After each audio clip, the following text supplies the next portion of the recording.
In this video, I'm going to tell the story through my paintings of the men's individual time trial race which took place in Bergen.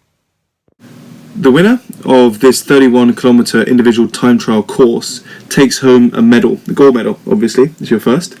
And it's part of a series of races called the UCI World Championships, which take place in Bergen, like I already said, in Norway.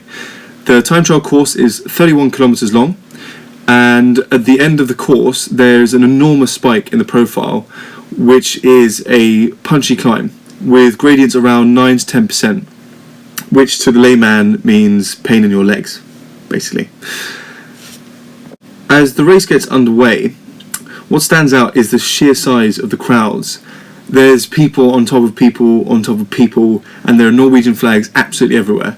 And this image is of the Norwegian rider Edvald Bosenhagen, Eddie Boss as he's known for some people, who is generally really loved.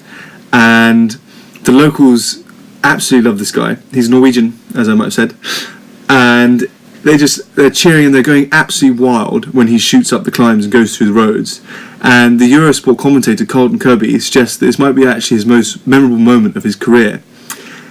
It's actually, what I love is that it's really clear that the crowd have a direct impact on the efforts of the riders, which something I really like about cycling is that it's inclusive.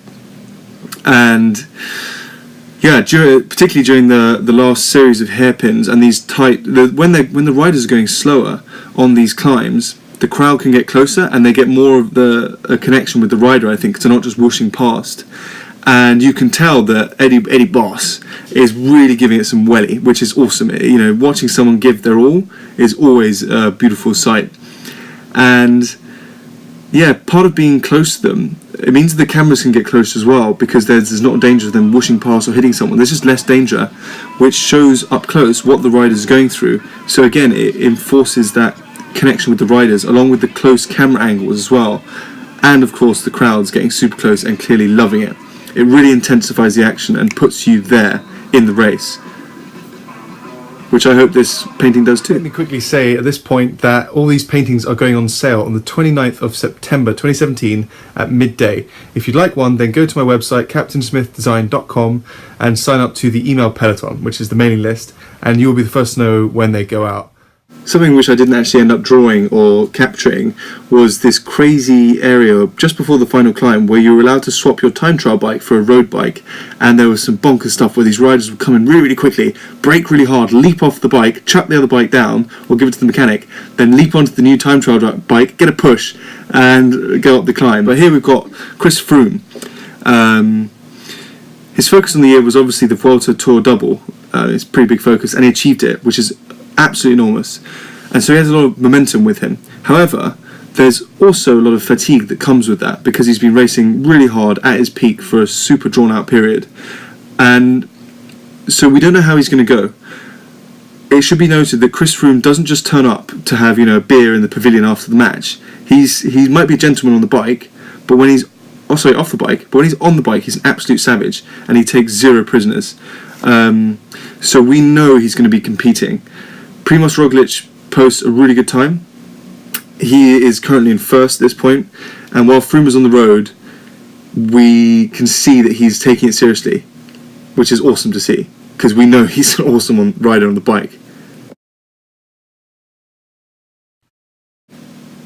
In the final phase, where they put out the best riders, the strongest riders for the time trial, the rain started falling.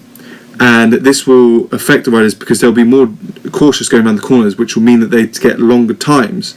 So it takes away from their chances of winning the race. But these guys are top time trialers, and penultimate off the ramp is Tom Dumoulin, who's won in May. He won the Giro. We know he can win Grand Tours, but what we haven't seen is him going head-to-head with Chris Froome in a Grand Tour. And if he can do something here in this time trial, it'll be sending a really clear message to Chris Froome that there is some serious competition in the pipelines in the form of Tom Dumoulin. On the final climb, the cameras are focusing on Dumoulin, and you can see that he's done incredibly well, and he's managed to catch up with his 92nd man, who is basically the guy ahead who gets let off the ramp 90 seconds before you, so in theory you don't catch them.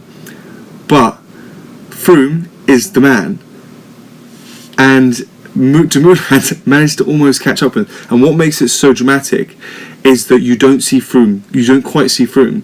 What you catch is the end of the cars and the bikes which are filming Froome, his kind of cavalcade. So unfazed by the rain, Tom Dumoulin grits his teeth as he comes up to the line, and he wins by a definitive margin of 57 seconds.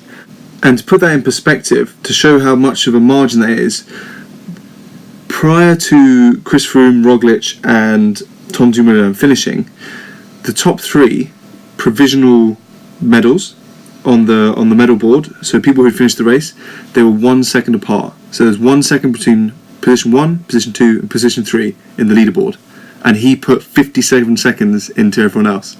Amazing.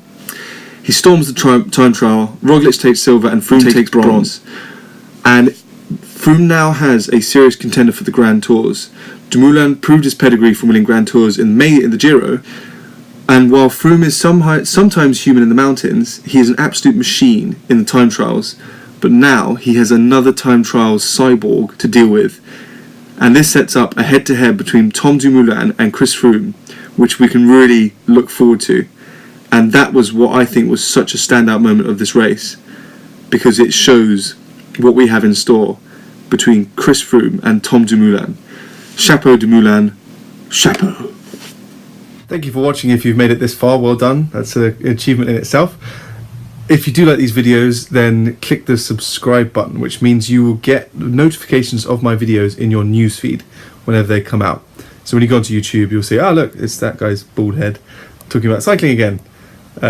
So yeah, subscribe if you like this stuff. If you don't.